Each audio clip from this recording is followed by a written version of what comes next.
Hi, I'm Don Jurgler, editor of Claims Journal. Our team here works to bring you regular videos highlighting experts speaking for a few minutes on a claims-related topic they wrote about for us recently. The videos are part of a new initiative to bring you a better, redesigned Claims Journal experience, which includes an entire section of expert viewpoints with trends and insight. Take a moment to check out our new homepage and other expert viewpoints on claimsjournal.com. We hope you enjoy this brief interview. Thank you. Hi, I'm here with Chris Harvey with Sedgwick, and we're talking about product recalls today. And Chris, you've been here a few times before. Thanks for being here again. Don, thanks for having me. So before we start, tell me a little bit about what you do at Sedgwick. You've already kind of covered that before in the past, but it's an interesting kind of segment. You just kind of study these recalls. You look at what's going on, what's behind them, right?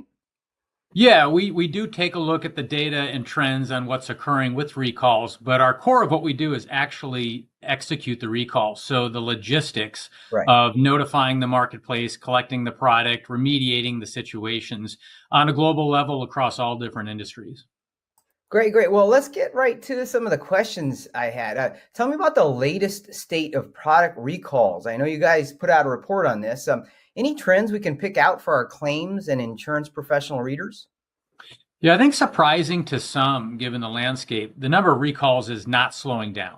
They're actually picking up quite a bit. There has been a higher trend when we look at Q1 and we look at the first couple months of Q2 to show that a number of industries, including automotive, consumer product, USDA food, are climbing. Some, like consumer products, are almost at a record level as well. So I don't think that's going to decrease at all. One of the interesting points within the data, though, is although the number of recalls has been increasing, the number of units impacted with the recalls has actually been going down for most of the industry. So an example I can give you, the quarterly averages for consumer products historically has been about 27 million units. I think there'll be about a 70% plus decrease in the number of units in Q2. And then food, too, could even be higher than that. So I attest that to companies doing a better job of identifying issues earlier on, putting a fence around that affected population, smaller batch sizes, which can definitely reduce the impact that a recall can have on a company. Well, everybody's talking about tariffs. I mean, obviously recalls are kind of an aside, but is there any tie-in, correlation, impact? Yeah, I mean, since the pandemic, we have been seeing a lot of supply chain challenges. And I think the tariffs have exacerbated some of that issues that could create product recalls. So, for example, companies are now looking at different suppliers, a lot of times foreign suppliers, for their parts, for their ingredients, for their components.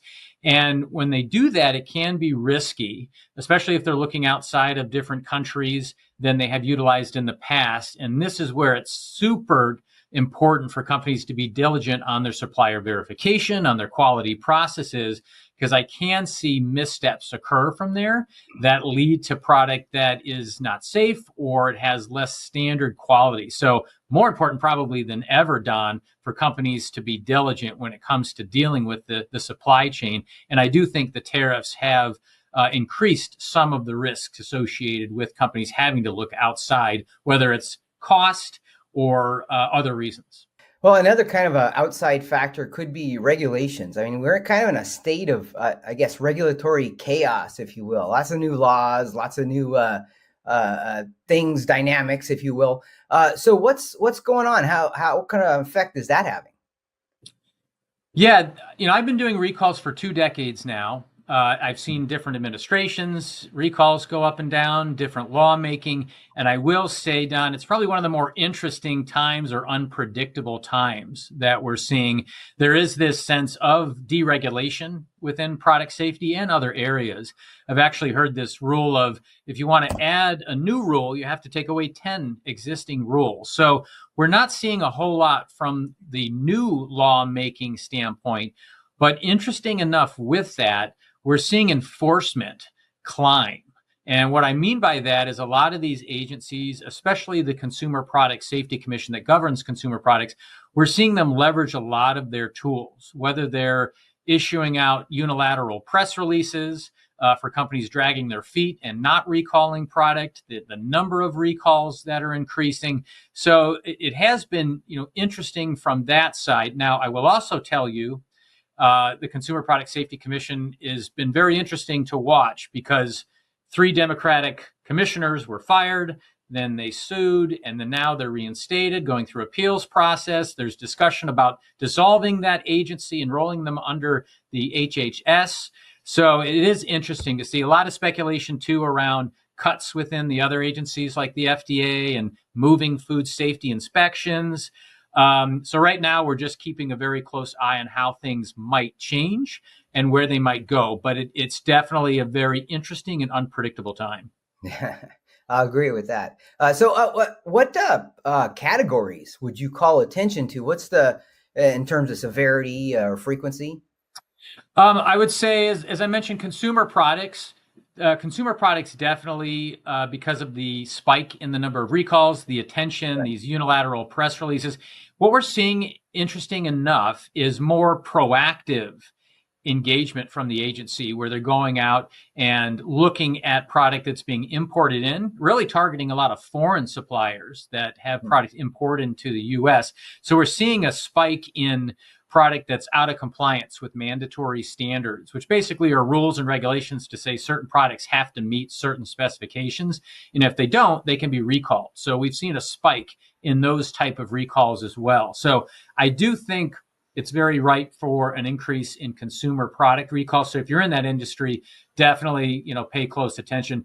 The other one is food. I think since 2022, when there was the infant formula recall and some speculation around the FDA mishandling that, they did create the human food program within the FDA. So I think there is a spotlight on food. And then also with the initiative for MAHA, so Make America Healthy Again, there's a focus on food and what types of ingredients and dyes and things go in food. So I do think those 2 areas are of focus, and we're paying close attention to how not meeting certain standards may increase recalls with those. Well, interesting. So I mentioned severity, but can you call out some big dollar losses from recalls that have been happening recently? Yeah, and you mentioned severity. Before I get to some of the dollar and the costs, one of the interesting things is we have been seeing more referrals to the Department of Justice. So not only civil penalties, which is relatively normal, but actually criminal penalties.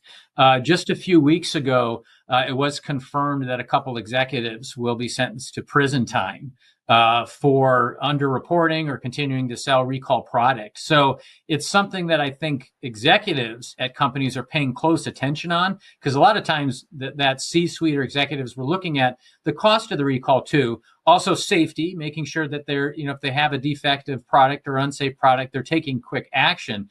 But they also have to think about some of these other consequences. So I did want to mention, Don, just some of that we're seeing more from a criminal standpoint and that tool leveraged. From an overall cost standpoint, there's a lot of variables that go into what the recall is actually going to cost a company, whether it's the age of the product, the amount of response, the reimbursement. And I mentioned that it's less about the cost of logistics many times, but the cost of the loss of business, that maybe retailers aren't selling your product anymore. That can be damaging. And then the cost to remediate. So the cost to replace product or provide refunds, that can add up quite a bit. So some of those costs, it's not really publicly available, but you can see some that cost in the billions. I've seen one electronic recall that was over $5 billion. Wow. I've seen an industry hit, like the peanut butter recall years back, cost them over $1 billion to that particular industry. I think the average food recall, from what I've heard, is about $10 million, and that can be reduced based on the scope of the recall. So they can be very sizable, and that's, Don, why it can be very important to take a look at recall insurance to help cover the cost associated with the logistics, but also the other areas, loss of business, and the remedies, to make sure you're running a proper recall. Great, Chris. Well, this has been very informative and interesting. So thank you again for being here with us. Thanks for having me, Don. Appreciate it.